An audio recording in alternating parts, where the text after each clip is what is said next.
Mesdames et messieurs, bonsoir. La cérémonie de clôture de la session des lois de l'Assemblée nationale, ouverte depuis le 7 avril, a débuté ce lundi au Palais du Peuple. Sur les 27 projets de loi initiés par le gouvernement, 7 ont été retirés pour réélecture, 2 ont été renvoyés à la session extraordinaire contre 18 projets de loi adoptés. La synthèse des travaux avec François Lama. Cette cérémonie de clôture de la session ordinaire des lois a été marquée par le retour à l'hémicycle de l'opposition parlementaire après 20 jours d'absence.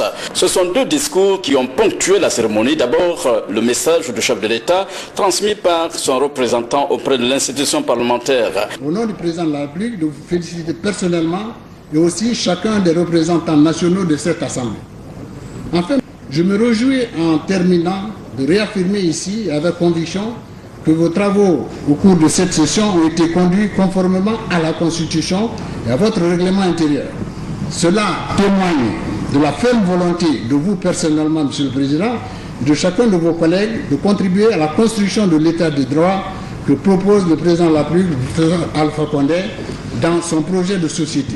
Dans son discours de clôture, le président de l'Assemblée nationale s'est dit d'abord satisfait du déroulement de la session et de l'implication de tous les députés pour l'atteinte des résultats, avant de saluer le retour à l'hémicycle de l'opposition parlementaire. Je félicite les collègues députés pour la qualité de leur contribution au cours des débats en commission et en intercommission, ainsi qu'en plénière.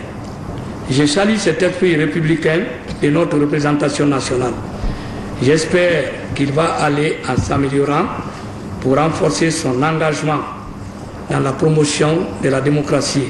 Par-delà de tous les clivages politiques et autres, nous avons tous, pour peu que nous soyons patriotes, la même ambition pour notre pays, et la réussite de cette ambition exige que nous nous impliquions tous dans la résolution des problèmes de la nation. C'est pourquoi je voudrais saluer l'initiative prise par les uns et les autres, en plus de celle menée par le bureau de l'Assemblée nationale et le gouvernement, pour le retour de nos collègues à l'hémicycle qui sont aujourd'hui parmi nous. Sur le témoignage et appréciation du discours prononcé par le président de l'Assemblée nationale, des constats ont été faits. Je note qu'avec satisfaction, d'abord, le retour de l'opposition à l'hémicycle, c'est un signe positif. C'est une bonne lecture de notre démocratie. Je tiens à féliciter tous les responsables politiques, administratifs et toutes les personnalités et les bonnes volontés qui sont impliquées pour qu'ensemble, l'Assemblée au grand complet écoute aujourd'hui le discours de clôture de M. le Président. Je note que dans le discours du Président, il ressort que notre Assemblée a fait de grands progrès, tant dans le renforcement des capacités humaines et institutionnelles. Et j'espère que d'année en année, l'Assemblée va se qualifier et très certainement, nous aurons une démocratie pas parfaite, mais qui tient la route. On a eu 27 lois, textes de loi. On a renvoyé 2 à la prochaine session. On a voté 18. Et je crois 7 ou 8 ont été retirés par le gouvernement pour deuxième relecture. Les ratés tout au long de ces 3 mois, c'est premièrement les ratés dus à l'inexpérience. La majorité des députés sont députés pour la première fois. Il y a aussi des questions d'interprétation des lois, des règlements, et il y a aussi le comportement politique. Attention, le discours du président de l'Assemblée, qui était un excellent discours. Ce que nous avons noté, malheureusement, la dernière phrase du président de l'Assemblée, il est allé complètement en dehors de son rôle. L'annonce a été faite hier en exclusivité sur nos antennes. Ce matin, la publication des rapports d'audit est le principal sujet de conversation dans le pays. Sur les 16 dossiers à rendre publics, 4 sont déjà disponibles. Kamara Boubacar s'est penché sur le dossier de la Banque centrale et de la compagnie de bauxite de Kindia. Il partage avec nous ses notes de lecture. Le train des audits est lancé. Les premiers rapports présentés sont troublants. Les synthèses du comité d'audit et de surveillance des secteurs stratégiques de l'économie sur la compagnie de bauxite de Kindia et la Banque centrale de la République de Guinée font tourner la tête. L'examen des impôts et taxes de la CBK, par exemple, entre janvier 2001 et décembre 2008, révèle que la compagnie est redevable de près de 30 milliards de nos francs.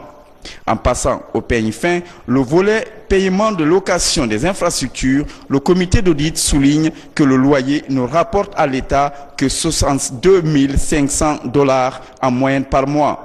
Ce pour l'ensemble constitué par les immeubles des cités minières, la voie ferrée, les installations techniques, portuaires et autres. Un prix ridicule aux yeux des rapporteurs car ce montant peut être obtenu du seul loyer d'un immeuble privé à Conakry.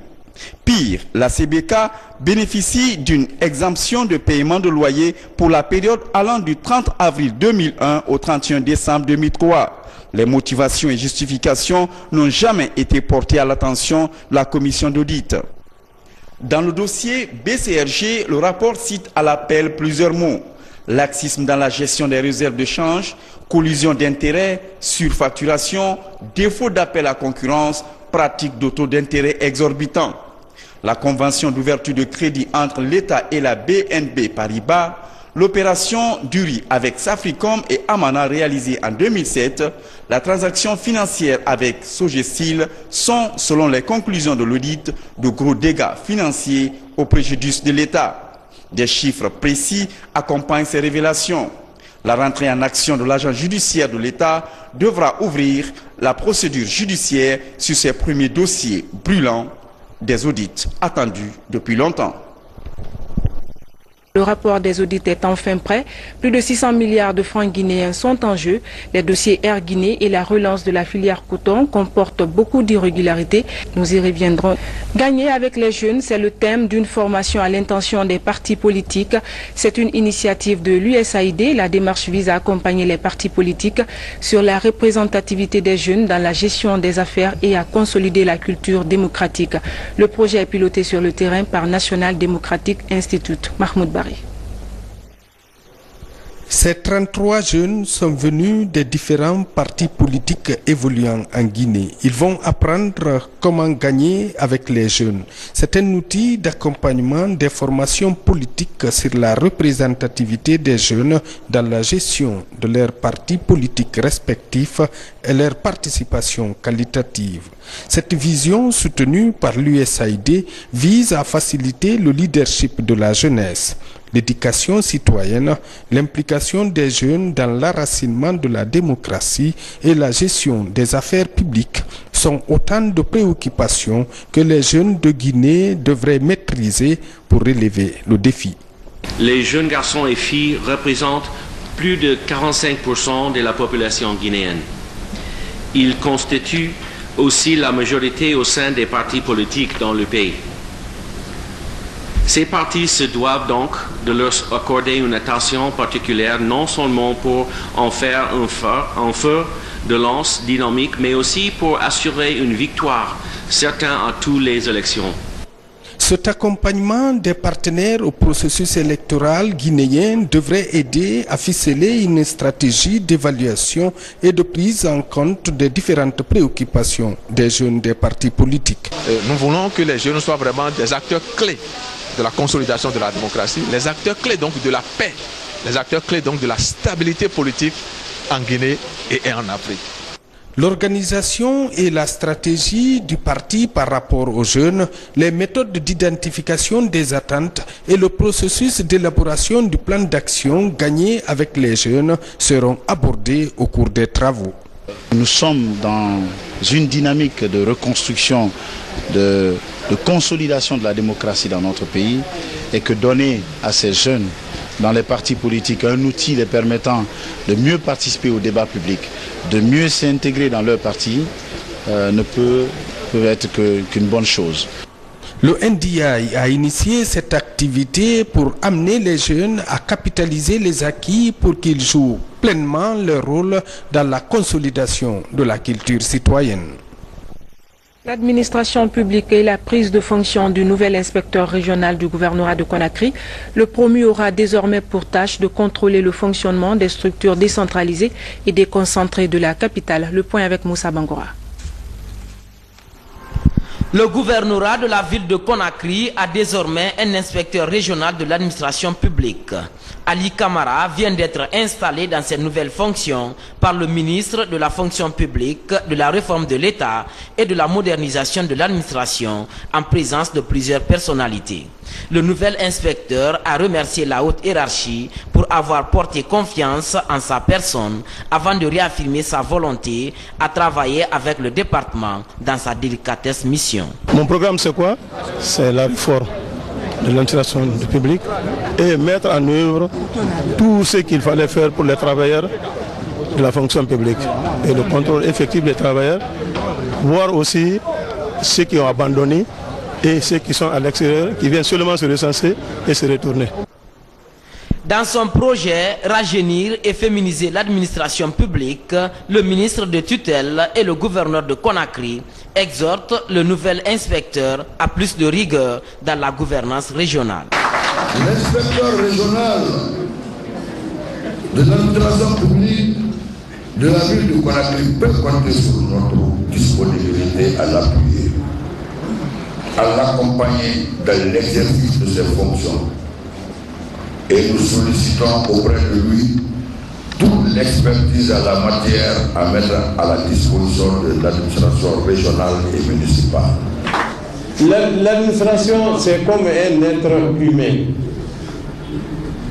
Elle a besoin de se renouveler, de renouveler les substances qu'elle assimile. Or, aujourd'hui, notre administration, elle est très vieillissante. Avec une administration vieillissante de 106 000 fonctionnaires, Ali Camara a la lourde tâche de contrôler le fonctionnement de l'administration publique dans les différentes communes, de l'utilisation des fonds alloués, mais aussi de régler les conflits financiers dans les structures déconcentrées et décentralisées de la capitale. Du matériel médical pour le centre communal de Ratoma, c'est un geste d'une compatriote vivant aux États-Unis d'Amérique. Cissé Aga Fatoumata Sankon compte désormais s'investir dans les œuvres sociales. Safiatou Kondé a assisté à la cérémonie de remise. 20 ans passés au service de la médecine moderne aux États-Unis, Cissé Aga Fatoumata Sankon rentre au Bercail avec un cadeau dans sa besace.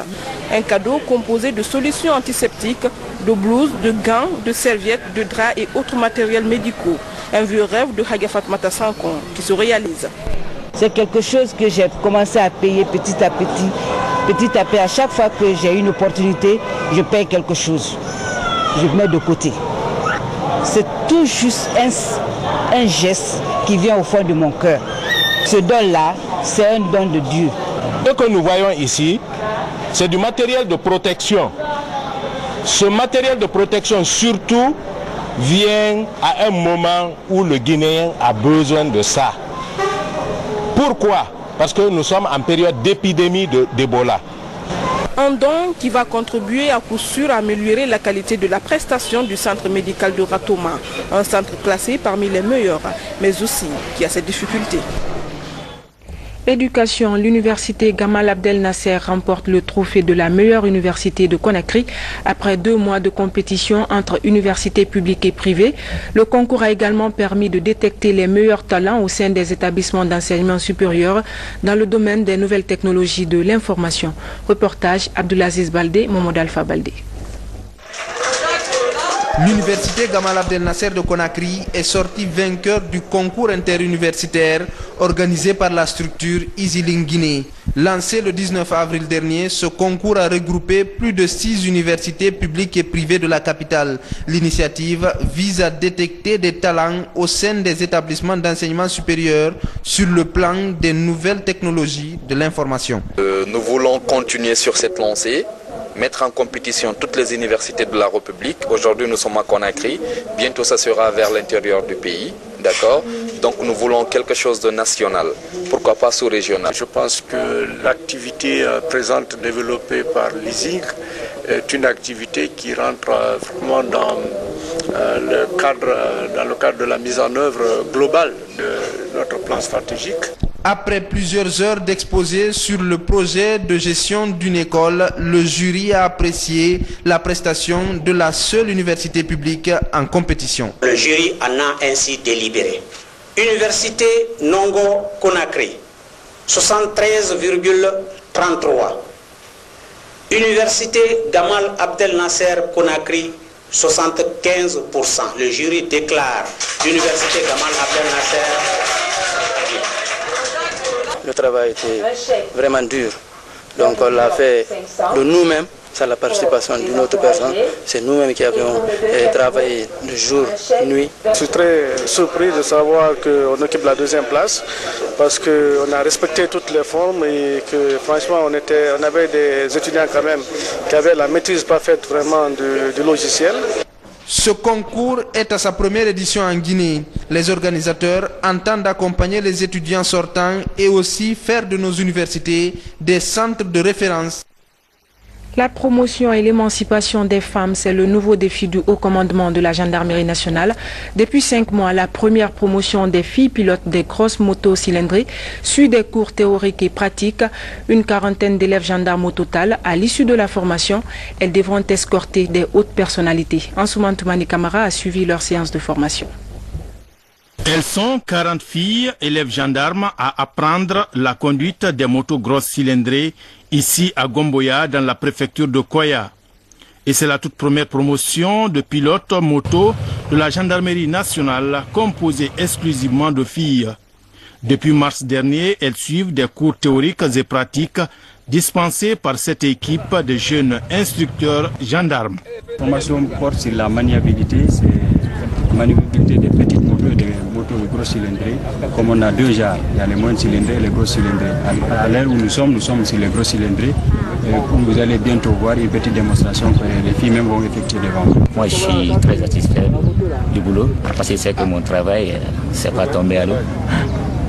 Et parce que toi l'instructeur, le résultat c'est voir tes élèves en train de progresser et tout ce que tu as appris, mettre ça en œuvre. C'est ça la fierté d'un instructeur. La formation, une fois terminée, ces filles pilotes seront déployées sur le terrain pour escorter des hautes personnalités. Et ces futurs pilotes mesurent la portée de cette mission exaltante. Nous avons dit que nous sommes femmes, nous pouvons l'égalité, que nous devons relever le défi d'être égales aux hommes. Donc il faut se battre pour atteindre cet objectif. C'est dans ce but que nous sommes là, pour montrer aux hommes que nous pouvons aussi être comme eux. Ces futurs pilotes moto grosses cylindrées sont engagés à donner une renommée internationale au pays dans la conduite des motos. L'espace destiné pour la construction d'une salle de cinéma à Sanouya et au kilomètre 36 est aujourd'hui illégalement occupé par les marchands. Les jeunes de la localité interpellent les autorités pour les aider à récupérer le domaine afin de bâtir une maison des jeunes digne de nom. Explication, Cheikh Sanko. Pas d'autonégociation, il faut maintenant tout arrêter. Tel est le mot d'ordre des jeunes du kilomètre 36 face à l'utilisation irrationnelle de cet espace qui abrite le cinéma. Envahi par les marchands, les ordures ménagères et la construction anarchique de baraques à des fins personnelles, cette salle du cinéma et son espace, qui faisait aussi office de la maison des jeunes, a perdu ce statut, mais juste au profit d'une minorité. Vous voyez ce cinéma aujourd'hui. Ce cinéma appartient à Calva. Nous voulons que vraiment ici soit développé, que ça se quitte de cette manière. Nous voulons que vraiment 36 puisse avoir une bonne image. Ibrahima Kalva Fofana, le propriétaire légitime des lieux, comme attestent ces documents, serait bloqué dans son élan qui consiste à faire de cet espace un lieu de loisir pour la jeunesse. Au pourtour d'ici, il n'y a que des places qui ne sont pas occupées. Parce que vous voyez, donc elles peuvent aller là-bas occuper les places. Elles peuvent être là-bas, c'est qu'elles refusent. De-delà même de cette contestation, il faut signaler que cet espace est mal indiqué suite à son emplacement par rapport à la circulation pour abriter le marché. Affaire à suivre.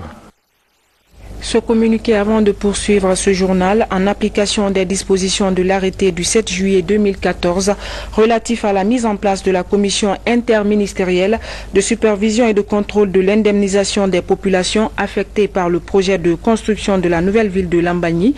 Le ministre de la Ville et de l'Aménagement du Territoire informe les membres de la dite commission que les travaux liés à la formalisation des procédures d'indemnisation se tiendront les 10, 11 et 12 juillet 2014 dans la salle de réunion du ministère Si à Kaloum. Chaque jour, les séances de travail se tiendront de 10h à 16h, signé Ibrahima Bangoura.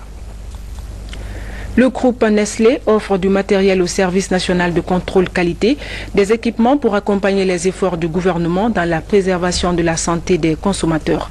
Marie-Angélique Bangoura. Slogan Good Food, Good Life de Nestlé au service national de contrôle de qualité. Du matériel de laboratoire de microbiologie est offert par Nestlé à ce service pour renforcer les capacités des agents. Ces derniers veillent à améliorer leur service pour la santé des consommateurs. Le don de cet important lot de matériel, d'une valeur de 500 millions de francs guinéens, témoigne de notre volonté à accompagner l'ONCQ dans ses lourdes tâches qui sont principalement la préservation de la santé du consommateur guinéen. Cri de joie des bénéficiaires qui se voient plus confiants dans l'exercice de leur métier avec ces équipements d'une valeur de 500 millions de francs guinéens. Grâce à la politique du professeur Alpha Condé, à l'ouverture de notre pays aujourd'hui au monde entier, il y aura beaucoup d'importations si nos capacités sont encore améliorées par d'autres institutions ou bien par d'autres opérateurs en nous donnant encore mieux des équipements plus forts, performants, plus modernes, nous ferons que nous réjouissons. Le service du contrôle de qualité travaille sous la tutelle du ministère du Commerce qui a apprécié le geste. Il y a lieu vraiment de remercier Nestlé Guinée, d'en appeler aussi à ce que ça fasse tâche d'huile auprès des autres sociétés de la place. Et en ce qui nous concerne, nous nous engageons à accompagner Nestlé Guinée. En Guinée, Nestlé a ravi le cœur des consommateurs. Avec le service national de contrôle de qualité, la société compte apporter son expertise pour promouvoir la qualité. Le tournoi Challenge de la zone 2 du Conseil supérieur des sports en Afrique démarre ce mardi à Bamako dans la catégorie junior en filles et en garçons. La Guinée s'est préparée au stade du 28 septembre avec des professionnels évoluant en France. Ibrahima Sori Fofana a suivi les entraînements des équipes. La douane nationale rend hommage à un de ses officiers. Lieutenant-colonel Silla Lansana Alawali est décédé vendredi dernier des suites de maladie. Il était le chef service des affaires sociales, culturelles et sportives, coordinateur à la brigade terrestre des douanes. Le film de la cérémonie avec Bernard Tonguino. Sous une pluie battante ce mardi, l'enceinte de la direction générale des douanes est emplie de monde. Autorités publiques, parents et amis se recueillent sur la dépouille du lieutenant-colonel Lansana Alawali Silla. L'ambiance est pleine d'émotions. Tous les matins, c'était lui. Donc c'est mon collaborateur direct et c'est quelqu'un qui a rendu d'énormes services à la douane et à travers la douane à l'État guinéen. Et voilà quelqu'un pour qui on aura du mal à remplacer. J'invite donc tous les douaniers à prendre l'exemple sur Alawali pour qu'il y ait parmi nous beaucoup d'Alawali.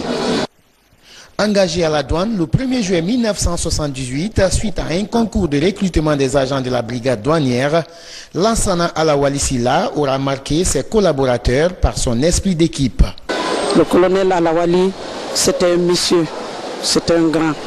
Il aimait du petit au grand, ne faisait pas la différence. Donc moi je suis ému parce qu'une semaine avant, j'ai perdu mon fils, c'est lui qui a organisé les funérailles. Donc on ne pouvait pas s'imaginer qu'aujourd'hui que ça allait être son tour. Je retiens de l'homme sa sympathie. Je retiens de l'homme son honnêteté.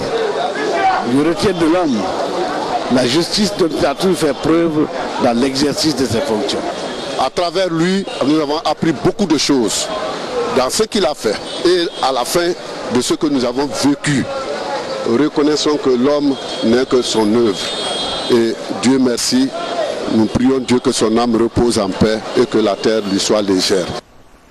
Après cette série de témoignages et d'hommages, la dépouille est transportée à la mosquée avant l'inhumation au cimetière de Lansana Yatakui. Né en 1952, Lansana Alawali Silla laisse derrière lui et plusieurs enfants.